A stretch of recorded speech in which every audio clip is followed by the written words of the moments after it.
Hi, welcome to Mike's Diabetes World. Today's been a long day. Just kind of wiped me out a bit earlier. I had a good long nap. But what can we do? You're tired, you're tired. Now,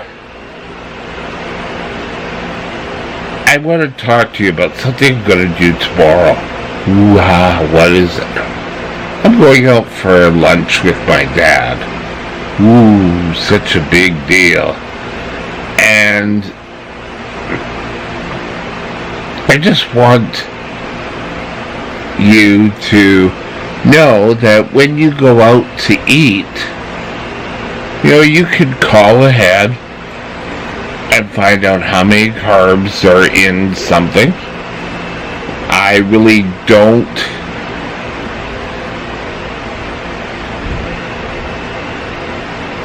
eat a hell of a lot when I'm out, but it's kind of Dad's paying, so thanks, Dad. But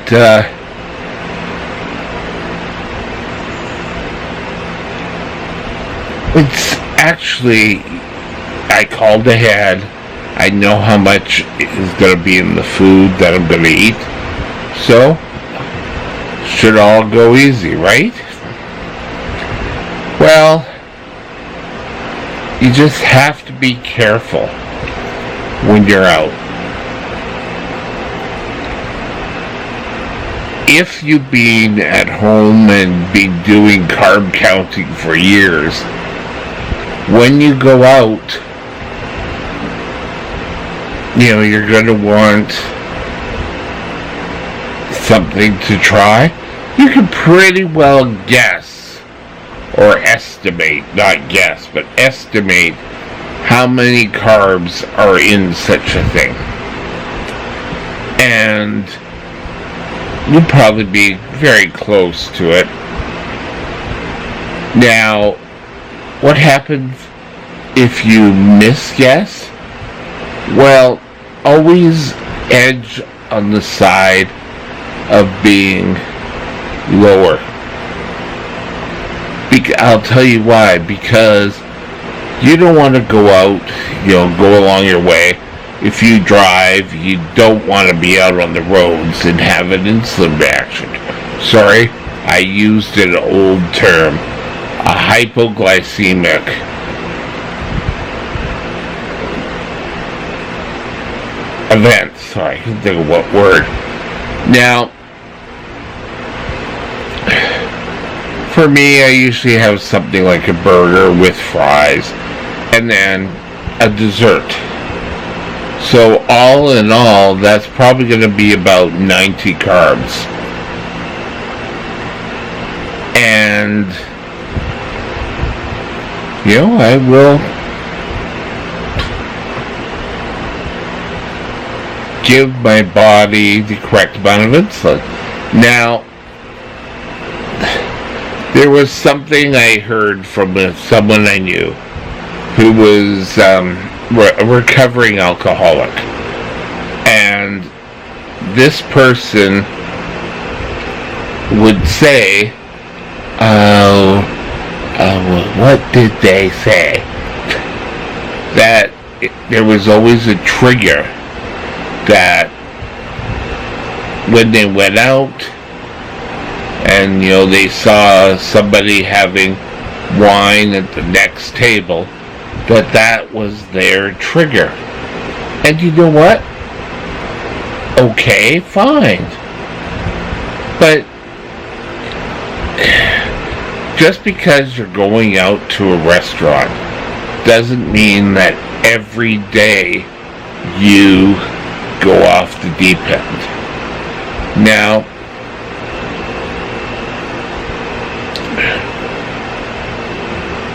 I don't eat like that all the time. In fact, probably for most of the days, that's like 3/4 of my intake in carbs. So yeah, it's a once in, I don't know, maybe 3 or 4 times a year we do this. But it doesn't have to be you're falling off the wagon. Because it used to be you inject yourself with of insulin, you would have had to do a urine test, or back in the day it was a urine test. You give yourself a shot, and then you have to look at the menu and say, well, I can have this and that. Well, if you're hungry, if you're low, do all the things that you were taught. If you're low, don't count the amount of food it's going to take you to go up. Why? Because if you keep counting them and keep taking insulin for it, you're just going to crash all the time. Now, I don't care whether you go to, let's say, a McDonald's. Everyone pretty well knows what McDonald's is. And have a big meal there. Just keep counting those carbs. It's along the same lines as if you go out to someone's place for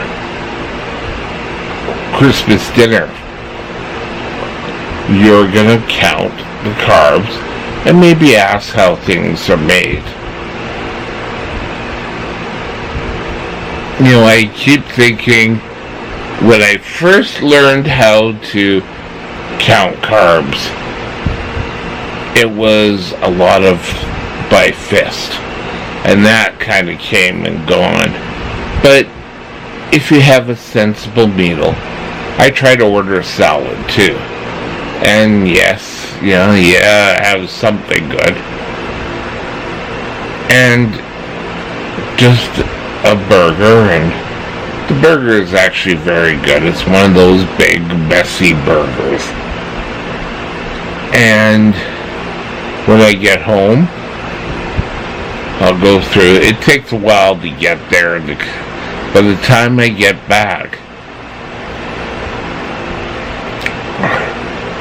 hopefully my blood sugar is okay. Now, I'll tell you a little story. Yes, it's story time again. I went to a dinner with my dad. This was years ago. And at that time, I had gotten over where my hand would go numb, and then I knew a migraine was coming on. Well, I jumped on the SkyTrain, and all of a sudden my hand started. I'm going, oh my God, no.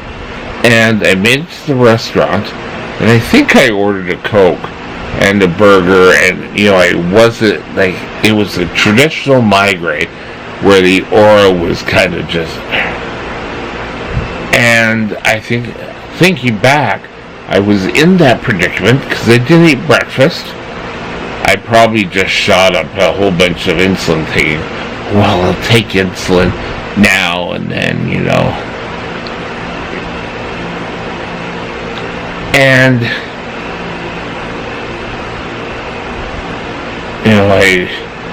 it just totally backfired. And now I'm on the pump. Things go a hell of a lot easier. Now, little tricks of the trade. Anything real creamy sauce, there's probably a lot of fat in it. Okay? There's also probably more sugar than clear. If you're having a soup, make sure that you know how many carbs are in the soup. If it's creamier, it's more. If it's like a consomme, then you have less. Make sure that you have the meal beforehand. Sort of like, if I'm going for a lunch out, I will eat breakfast to make sure. And then, don't start saying, well, save up. And then I'll have, a big thing and then I'll be fine for the rest of the day. It doesn't work that way. Now, another little trick that's come more prevalent is your evening snack. Now, if you're going to go out for dinner, have your evening snack before you head out. And then switch your insulin and your meals around. If you're on shots, that works. Don't give your insulin until the food arrives. Now, I know an awful lot of you are thinking, when I first heard that, I thought, yeah, okay, yeah, of course. But I did sort of listen to my own advice. And I sort of knew I was going to run into trouble that day. Now, hopefully my lunch with my father tomorrow is going to be right on. And I won't have a super high blood sugar. I've got my kit now that I'll take with me. So, you won't think sensible, eat sensibly. You can guesstimate the carbs, but always think that if you're unsure, is it that, or think the lower number, because if you find you're going higher, you can probably correct it after. So, I hope I have a good day, good meal, and you do too. Talk to you later. Bye now.